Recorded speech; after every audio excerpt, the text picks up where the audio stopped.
Broadcast first. Sponsored by Mattoon's Heating, Cooling, and Plumbing.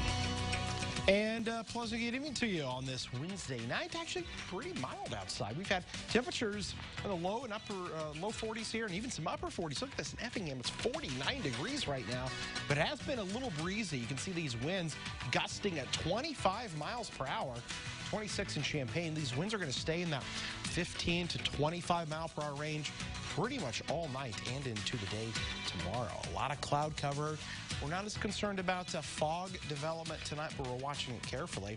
If you are heading out and about through this evening, you're going to find temperatures eventually cooling back down into the low 30s again. It's going to be a chilly night. How low we're headed, and then when snow and ice could become an issue coming up.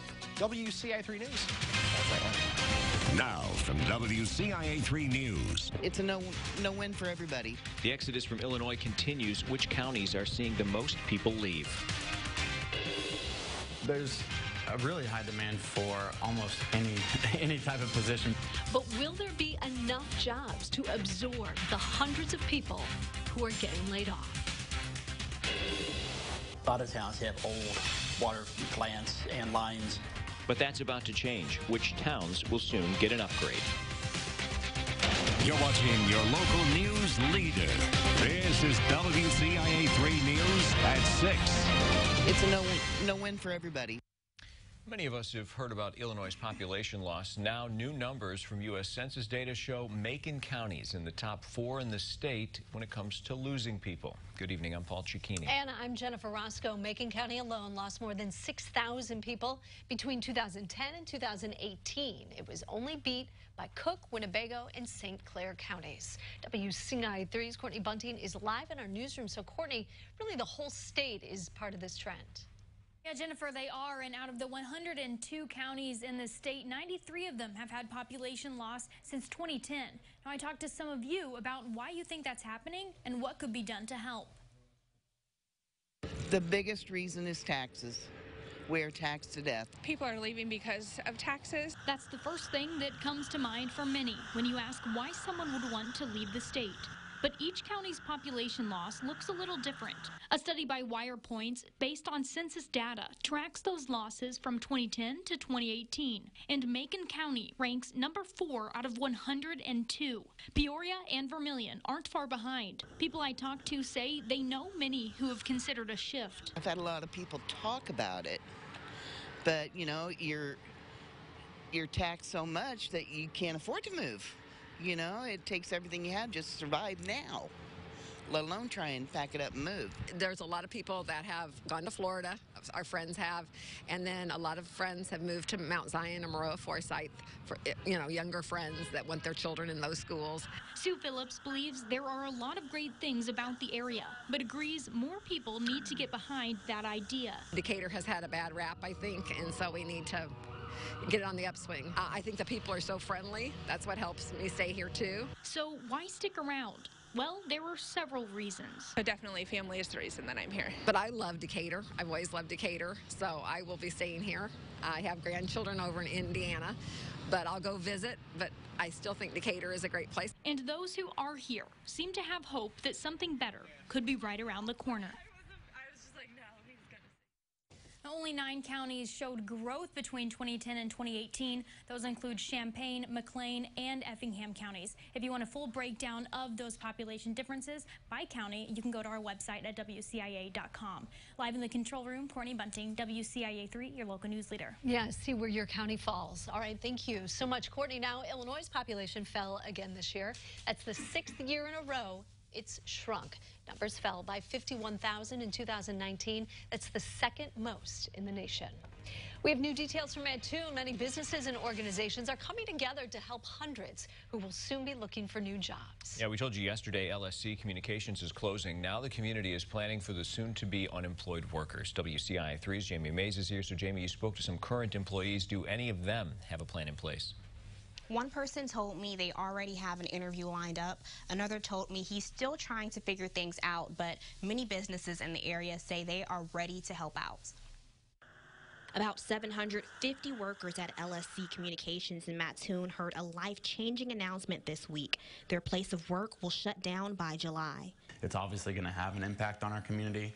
But James Rick with Express Employment Professionals says there are opportunities. There's a really high demand for almost any type of position. Officials say people who work for LSC should be able to find industrial and manufacturing-based positions in the county.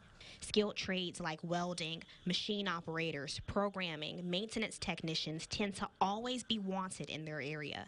I think that it's an opportune time for candidates to be looking for employment. Express Employment also has some advice for those starting the process.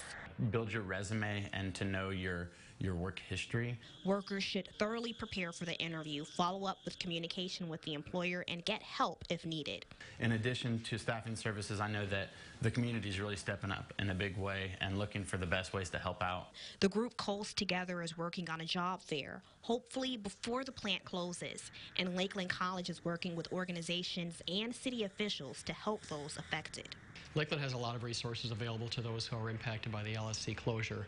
We work very closely with our local Workforce Investment Opportunity Act area, as well as many resources on campus, from short-term degree programs that they can take to retool themselves all the way up to full degree programs.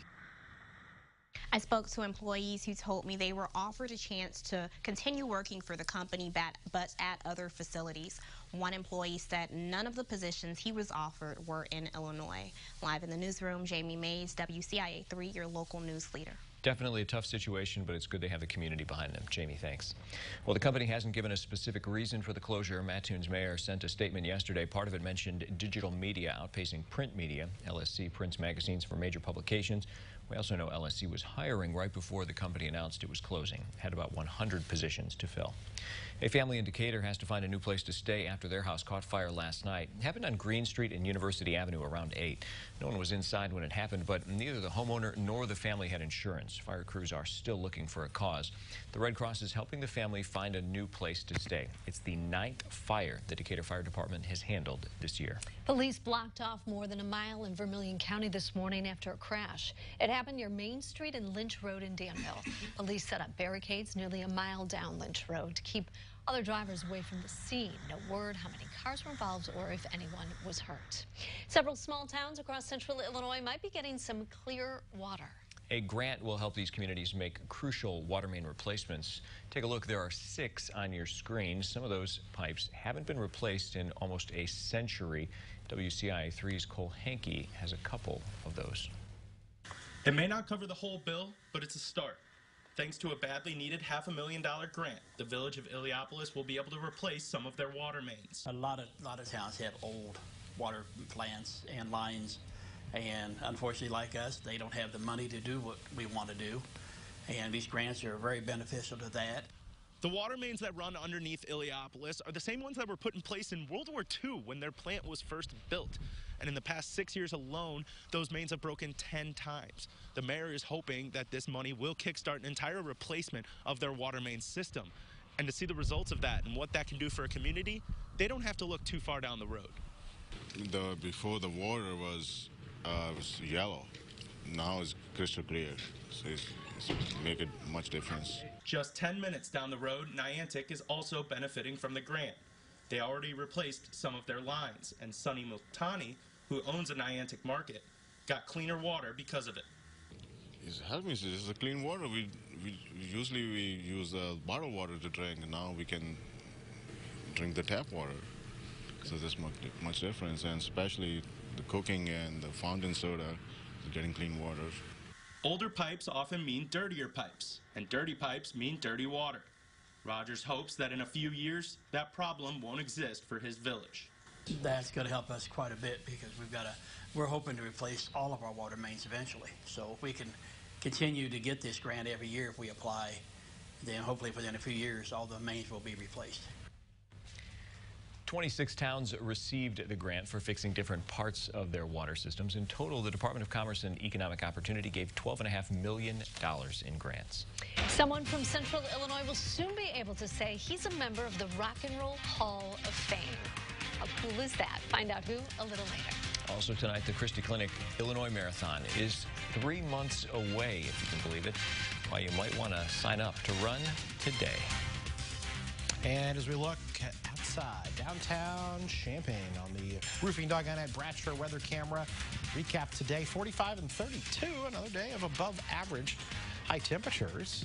We've got some chilly readings ahead. Single digit temperatures. We've got to talk about rain and snow as well coming up next.